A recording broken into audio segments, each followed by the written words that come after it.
When my CEO asked me to train a Stanford MBA with Fortune 500 experience, I thought it was just a mentorship opportunity until I got fired and she took my job the very next week. But what they didn't realize about my 3 years of building that analytics department from scratch would cost them everything they thought they'd stolen. So what do you think happened when they discovered the one thing they couldn't steal from me? My phone buzzed at exactly 7:45 a.m. with a text that changed everything. CEO Richard Cartwright never texted employees directly, but there it was, my office. 8 a.m. sharp. Bring your latest client reports. Walking into Brookstone Technologies that morning, I felt proud of what my team had built. Our marketing analytics department had just signed the biggest contract in company history with Ellison Industries. 3 years of 16-hour days had finally paid off. My custom software tracked customer behavior patterns that saved our clients millions in wasted advertising spending. Cartwright's corner office overlooked the entire downtown district. Glass walls, expensive artwork, and a desk that probably cost more than most people's cars. He was typing furiously when I knocked, barely looking up as I entered. "Sit down," he said, pointing to the leather chair across from his massive mahogany desk. "Coffee." Something felt different about his tone. Usually, Cartwright was all business, quick meetings, faster decisions. Today, he seemed almost friendly, which immediately put me on guard. "I'm fine, thanks. You wanted to see my client reports. Actually, let's talk about something else first." Cartwright leaned back in his chair, studying my face. "How long have you been with us now?" 3.5 years. Started right after college. Right. Fresh graduate, big dreams, work your way up from nothing." His smile didn't reach his eyes. "You've done incredible work building our analytics division. Really impressive stuff." Compliments from Cartwright were rarer than snow in July. My stomach started twisting into knots. "Thank you, sir. The team has worked really hard too, which is exactly why I'm giving you this opportunity." Cartwright opened his desk drawer and pulled out a thick manila folder. "I need you to train someone." The folder landed on the desk between us with a soft thud. Inside was a resume that made my jaw drop. Julia Vexley, MBA from Stanford University, 5 years at Google, 3 years at Microsoft, currently working at Amazon. Her salary history showed numbers that made my head spin. "She's brilliant," Cartwright continued, watching my reaction carefully. "Absolutely brilliant.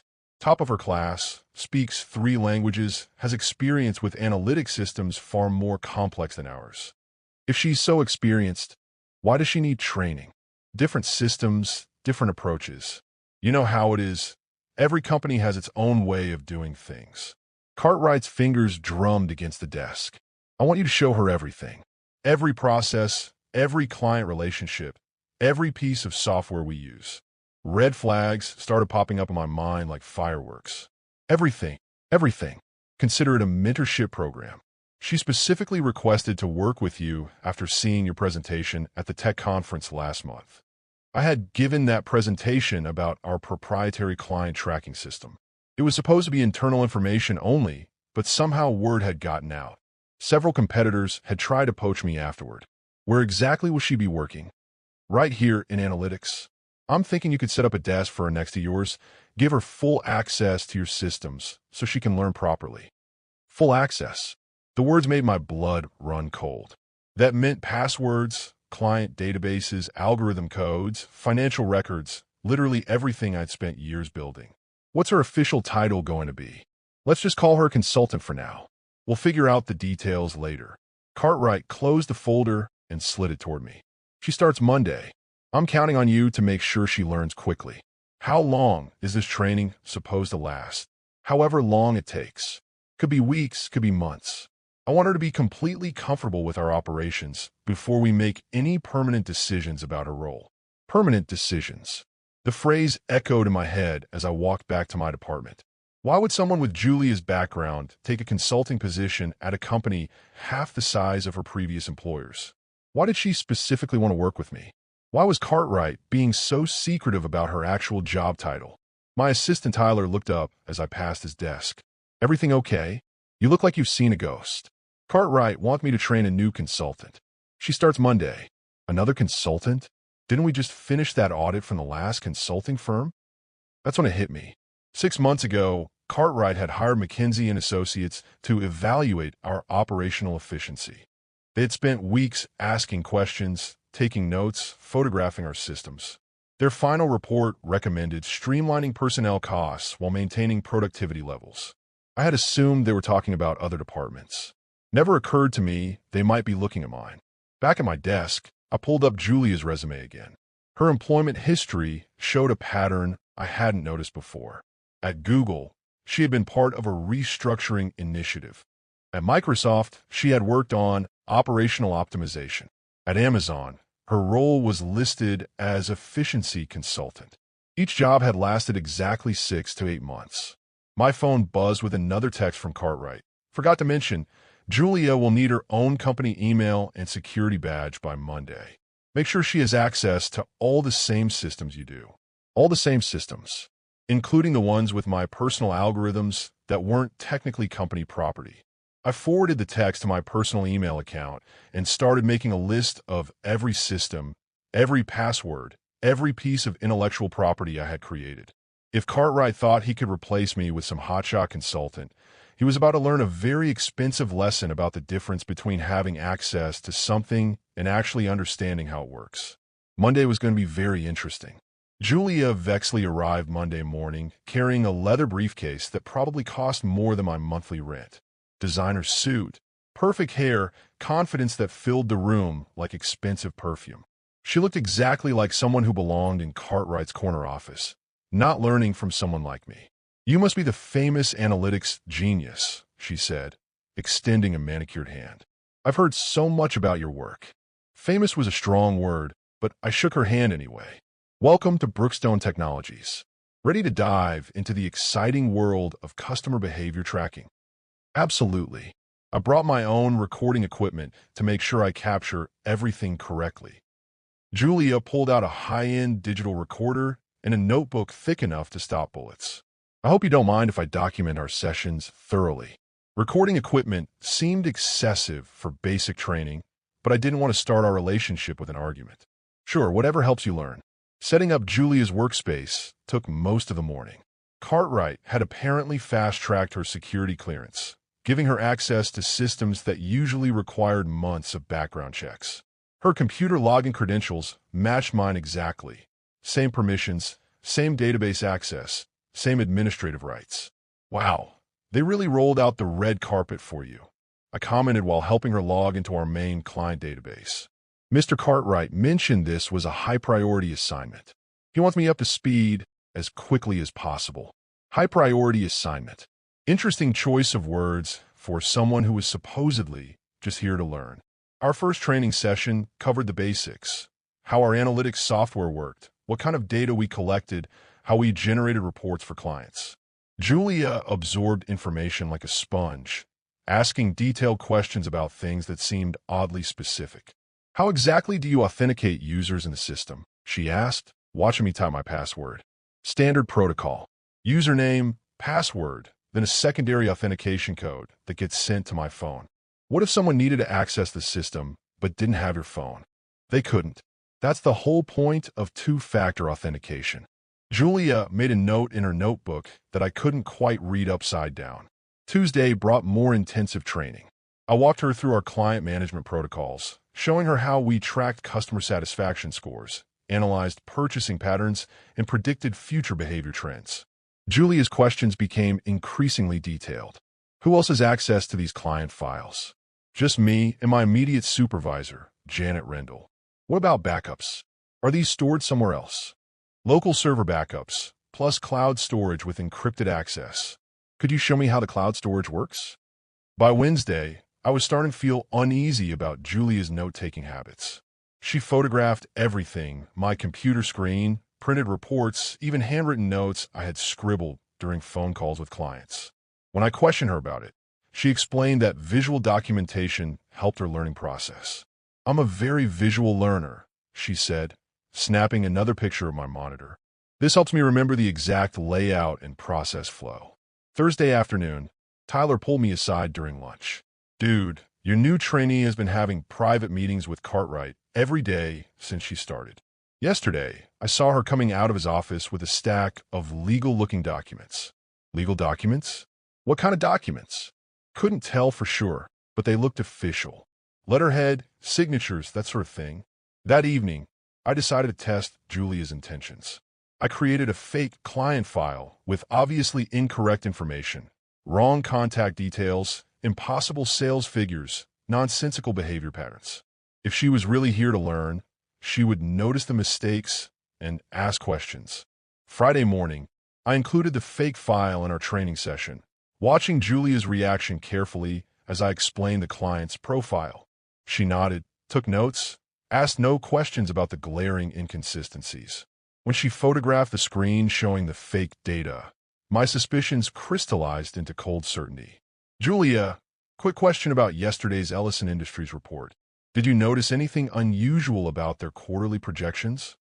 Everything looked standard to me. Why do you ask? Ellison Industries was our biggest client.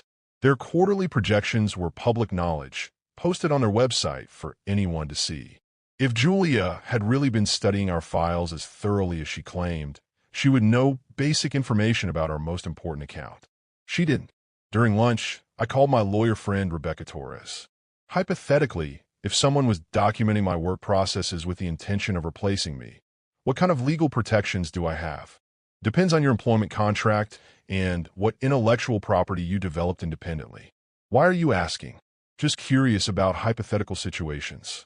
Hypothetically, you should document everything. Record conversations if it's legal in your state. Keep copies of your original work. Make sure you understand what belongs to you versus what belongs to the company. That afternoon, I started my own documentation process. Screenshots of my original algorithm designs, dated files showing when I had created various systems, emails proving my role in developing client relationships. If Cartwright and Julia thought they could erase 3 years of my work and replace me with someone who couldn't even identify our biggest client, they were about to discover how wrong they could be. Julia spent the entire week learning my job, but she hadn't learned the most important thing about it. The systems were just tools. The real value was understanding how to use them, and that understanding couldn't be photographed, recorded, or stolen.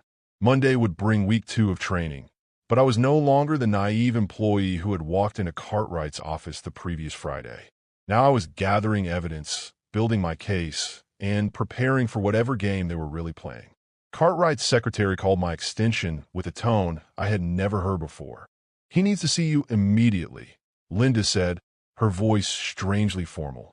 "Bring your company laptop and security badge."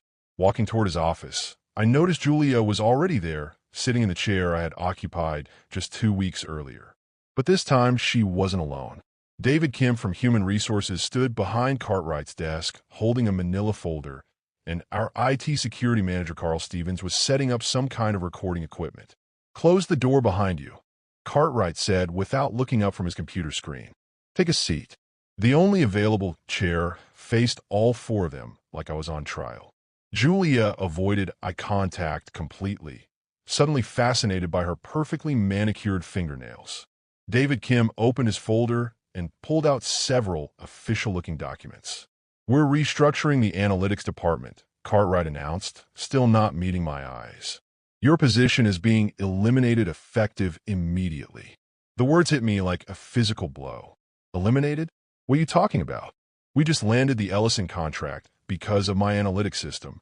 Company needs are changing. We've decided to bring in fresh perspectives and more experienced leadership. Cartwright finally looked at me, his expression completely cold. "Julia will be taking over all analytics operations starting Monday morning." Julia shifted uncomfortably in her chair, but said nothing. 2 weeks of training, 2 weeks of pretending to be my student, and she had been planning to steal my job the entire time. This is ridiculous. I built this entire department from scratch. Those algorithms, those client relationships, the Ellison contract, none of that exists without me. All company property, David Kim interrupted, sliding the termination papers across the desk. Julia has been thoroughly briefed on all operational procedures. The transition will be seamless. Seamless. They actually believe someone could learn 3 years of specialized work in 2 weeks of basic training. What about my algorithms? The authentication systems I created? Company property, Kim repeated, Any work performed using company equipment during company time belongs to Brookstone Technologies. Carl Stevens spoke up for the first time. We'll need your laptop, phone, security badge, and any company documents you might have at home. Standard procedure for immediate termination. Immediate termination. No 2 weeks notice, no transition period, no opportunity to train someone properly. Just pack up and leave. You can't be serious.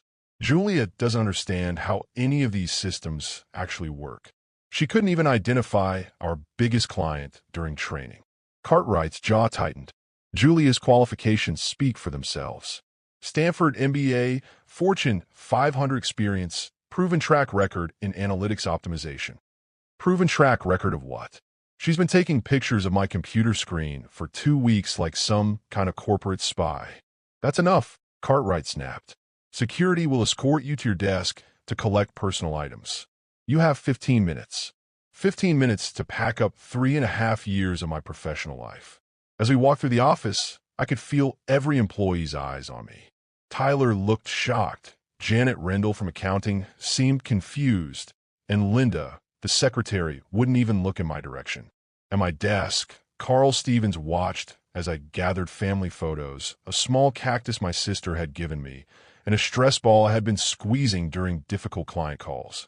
Everything else, my notebooks, printed reports, reference materials, belonged to the company according to my termination agreement.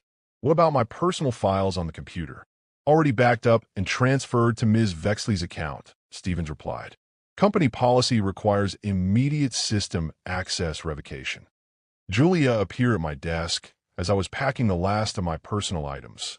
For the first time since Monday, she looked directly at me. Look, this isn't personal, she said quietly. Business decisions are never easy. Not personal. You pretended to be my student for 2 weeks while planning to take my job. You recorded everything I taught you and photographed confidential systems. How is that not personal? I was hired to do a job, just like you were hired to do yours.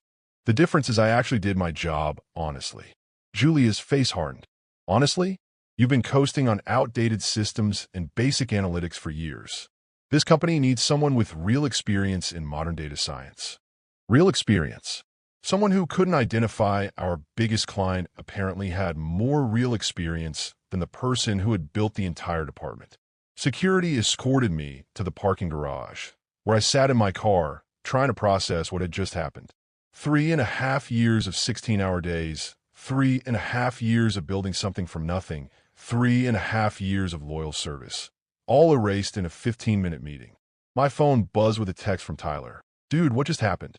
Julia is already at your computer trying to log into the Ellison account. Then another text. She's calling IT because something isn't working with the authentication system. And another. Cartwright just came out of his office looking really angry. Julia is on the phone with someone, sounds frustrated. Driving home, I realized something important. They had my computer, my files, my desk, and my job title. But they didn't have the one thing that actually mattered, the knowledge of how everything really worked. Julia had spent 2 weeks photographing screens and recording explanations, but she had never actually understood what she was seeing. The authentication codes I had created weren't just passwords. They were mathematical sequences based on client behavior patterns that changed every 24 hours. Without understanding the underlying algorithm, having the code was useless. Cartwright and Julia thought they had executed a perfect plan. They were about to discover how wrong they could be. My apartment felt eerily quiet that evening as I reviewed my employment contract for the first time since signing it 3 years ago. Hidden in the legal language was a clause I had completely forgotten about. Any intellectual property developed outside company hours using personal equipment remained the property of the employee. Those algorithms Julia was desperately trying to access? I had created them on my home computer during weekends and evenings, then brought them to work as a contribution to the company. Technically, Brookstone had been using my personal intellectual property for 3 years without ever officially purchasing the rights to it. Multiple missed calls from Cartwright's office by Tuesday morning told me everything I needed to know about how Julia's first day was going. I let every single one go to voicemail while reviewing my employment contract with fresh eyes and documenting every piece of evidence I could find. My lawyer, Rebecca Torres, had agreed to meet me for lunch Monday, and her analysis of my situation was better than I had hoped. Your contract specifically states that any intellectual property developed outside company hours belongs to you, she explained over sandwiches. Do you have proof of when you created these systems? Timestamps on my personal computer showing I built the core algorithms at home before bringing them to work. Email records of me proposing the analytics department to Cartwright. Even my internet search history showing research I did on my own time. Perfect. Document everything. And I mean everything: dates, times, witnesses, conversations. If they're using your proprietary algorithms without permission, we have grounds for both breach of contract and intellectual property theft. Tuesday afternoon, Tyler called me with an update that made me smile for the first time since Friday. Dude, it's chaos here. Julia locked herself out of the main client database, trying to reset the authentication protocols. Ellison Industries called 3 times, asking why their quarterly report was 2 days late. What did she tell them? That there were technical difficulties with the system upgrade. But here's the really crazy part. She asked me if I knew your personal phone number because she needed to ask you a quick question about the algorithms.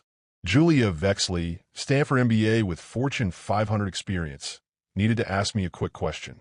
The same person who had called my work outdated just 4 days earlier. Wednesday brought even better news. My contact at Ellison Industries, Tom Bradley, called my personal cell phone. Hey, I heard you left Brookstone Technologies. That true? Unfortunately, yes. Company restructuring. Well, that's their loss. Listen, we've been having issues with our analytics reports since Monday. The new person seems less familiar with our account than we expected. Any chance you'd be interested in freelance consulting work? Freelance consulting work with my former company's biggest client. The irony was almost too perfect. I'd be very interested, Tom. What kind of timeline are we talking about? Immediately. We have a board presentation Friday and need accurate analytics data. Our contract with Brookstone specifically allows us to hire outside consultants if their service quality doesn't meet our standards. Thursday morning, Cartwright finally reached me. His voice was strained and desperate, completely different from the confident executive who had fired me 6 days earlier. Look, there's been a misunderstanding. We need you to come in and help Julia with a few technical issues. What kind of technical issues? The authentication system isn't working properly. She can't access the main client databases. That's not a technical issue, Richard. That's a knowledge issue. The authentication codes change every 24 hours based on client behavior algorithms that I developed. Well, can you just tell her how it works? Those algorithms are my intellectual property, developed on my own time using my own equipment. I brought them to Brookstone as a gesture of good faith, but they were never officially transferred to company ownership. Long silence on the other end of the line. What are you saying? I'm saying Julia has access to empty software shells without the mathematical foundation that makes them work. It's like having a car without an engine. This is ridiculous. You can't hold the company hostage over some computer codes. I'm not holding anyone hostage. You fired me, remember? You decided Julia's Fortune 500 experience was more valuable than my 3 years of building this department. I'm simply protecting my intellectual property rights. Rebecca Torres had coached me on exactly what to say during this conversation. Every word was carefully chosen to establish my legal position while maintaining a professional tone. Friday morning brought the final piece of good news I needed. Tom Bradley called to confirm Ellison Industries was terminating their contract with Brookstone Technologies effective immediately due to inadequate service delivery and failure to meet contractual obligations. We'd like to hire you directly as our analytics consultant, he said. Same scope of work, better pay, and we get to work with someone who actually understands our business. That afternoon, I received a desperate email from Cartwright offering me my job back at a 20% salary increase. Attached was a formal apology letter and a request for an immediate meeting to discuss mutually beneficial arrangements. I forwarded the email to Rebecca Torres with a simple question. What's my negotiating position here? Her response was even simpler. You can ask for anything you want. They're completely dependent on your intellectual property. They've lost their biggest client, and Julia apparently can't fix any of it. The weekend gave me time to think clearly about my options. Tyler had texted me updates throughout the week. Julia spending entire days on the phone with IT support. Cartwright having emergency meetings with department heads. Client complaints piling up on Linda's desk. Halston Analytics had reached out Friday afternoon, offering to double my previous salary plus equity if I would join their team. They had apparently heard about Ellison Industries looking for new analytic support and wanted to position themselves as the solution. Saturday evening, I sat in my apartment reviewing 3 job offers. One for Brookstone Technologies begging me to return, one from Ellison Industries for direct consulting work, and one from Halston Analytics offering a complete career upgrade. Cartwright had tried to replace experience with credentials, loyalty with convenience, and substance with appearance. He was about to learn that sometimes the quiet employee who builds everything from scratch is more valuable than the flashy hire with the impressive resume. Julia Vexley might have an MBA from Stanford, but she couldn't reverse engineer 3 years of specialized knowledge in 2 weeks of basic training. Cartwright might be a skilled manipulator, but he had fundamentally misunderstood what made his analytics department valuable. Monday was going to be very interesting indeed. 17 consecutive phone calls from Cartwright in 2 hours meant the situation at Brookstone Technologies had gone from bad to catastrophic. I watched each call ring through to voicemail while sitting in Halston Analytics' modern conference room, negotiating the terms of what might become the best career move of my life. Your former employer seems quite desperate to reach you, observed Jennifer Talbot, Halston CEO, glancing at my constantly buzzing phone. That's usually a good sign for our negotiating position. Halston Analytics had been trying to break into the Brookstone market for years. Now, they were offering me a senior partner position, equity stake, and the resources to build an analytics department twice the size of what I had left behind. The irony was delicious. Cartwright's attempt to save money by replacing me was about to cost him his biggest competitive advantage. Before we finalize anything, I said, sliding a folder across the mahogany table, you should know that Ellison Industries wants to retain my services directly. They're terminating their Brookstone contract and looking for a new analytics partner. Jennifer's eyes lit up. Ellison Industries represented a $12 million annual contract, exactly the kind of client Halston needed to break into the upper tier of analytics firms. When you say they want to retain your services, they want me specifically, my algorithms, my understanding of their business model, my personal relationship with their executive team. Julia Vexley might have impressive credentials, but she couldn't even identify Ellison as our biggest client during her training. That afternoon, Tyler called with an update that made my decision crystal clear. Dude, it's a complete disaster here. Julia accidentally deleted half the client database, trying to reset the authentication system. IT says they might be able to recover some of it, but it could take weeks. What did Cartwright say? He locked himself in his office and hasn't come out since lunch. But here's the crazy part. 3 more clients called to complain about missing reports.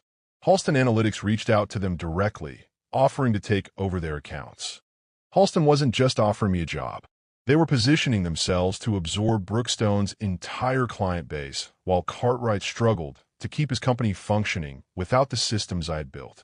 Tuesday brought news that changed everything. Rebecca Torres called with information that made me realize just how deep Cartwright's deception had gone. I did some research on Julia Vexley's employment history, she said. Those Fortune 500 companies she supposedly worked for, she was a temporary consultant, not a permanent employee. Each contract lasted 6 to 8 months, and each one ended with the original employees being fired and replaced. She's done this before, multiple times. Julia specializes in corporate infiltration, learning existing systems well enough to replace the people who built them.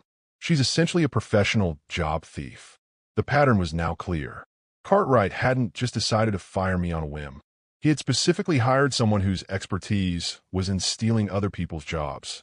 The recording equipment, the detailed note-taking, the constant photography, all standard procedure for someone who made a living replacing employees. Wednesday morning, I received a formal written offer from Halston Analytics that exceeded my wildest expectations.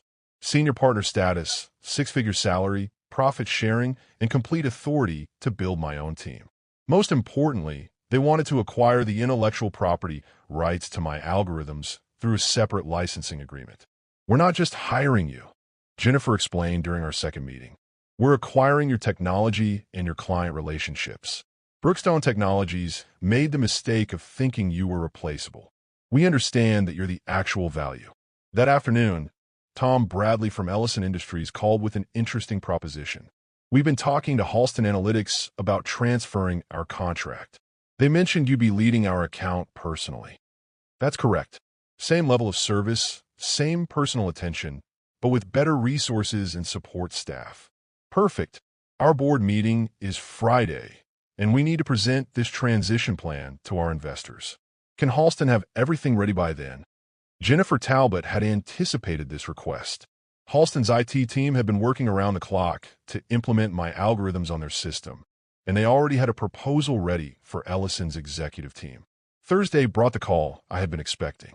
Cartwright's voice was barely recognizable, strained, desperate, completely different from the confident executive who had fired me 10 days earlier. We need to meet. Today. My office. I don't work for you anymore, Richard. You made that very clear last Friday. Just hear me out, please. The board is asking questions I can't answer. Ellison Industries terminated our contract this morning. Halston Analytics is calling our other clients directly. Sounds like a competitive marketplace. Look, I made a mistake. Julia isn't working out. The systems are more complex than we realized. We need you back. What are you offering? Your old position, 40% salary increase, stock options, whatever it takes. 40% increase. 2 weeks ago, he had been praising Julia's superior qualifications. Now he was desperate enough to admit his mistake and pay premium rates to fix it. I'll think about it, I said, ending the call. But I had already made my decision. Halston Analytics represented everything Brookstone Technologies could have been if Cartwright had valued loyalty over manipulation, substance over appearance, genuine expertise over impressive resumes. Friday morning, I signed the Halston Analytics Partnership Agreement. By noon, Ellison Industries had officially transferred their contract. By evening, 2 other major clients had followed suit, citing concerns about Brookstone's recent service disruptions. Cartwright had tried to save money by replacing me with someone cheaper and flashier. Instead, he had lost his 3 biggest clients, damaged his company's reputation, and created a new competitor who understood his business better than he did. Julia Vexley's corporate infiltration strategy had finally backfired. She had successfully learned my job well enough to get me fired, but not well enough to actually do the work.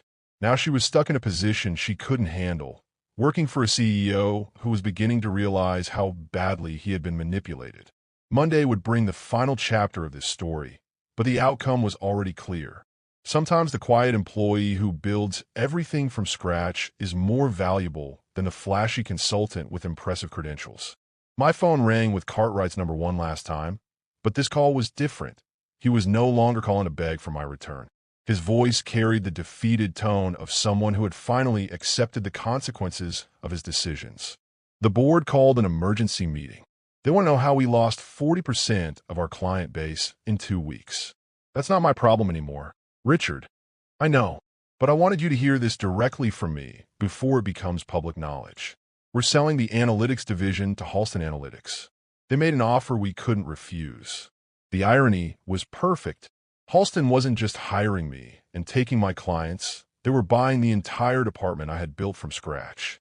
Cartwright's attempt to replace me had resulted in him losing the whole operation. What about Julia?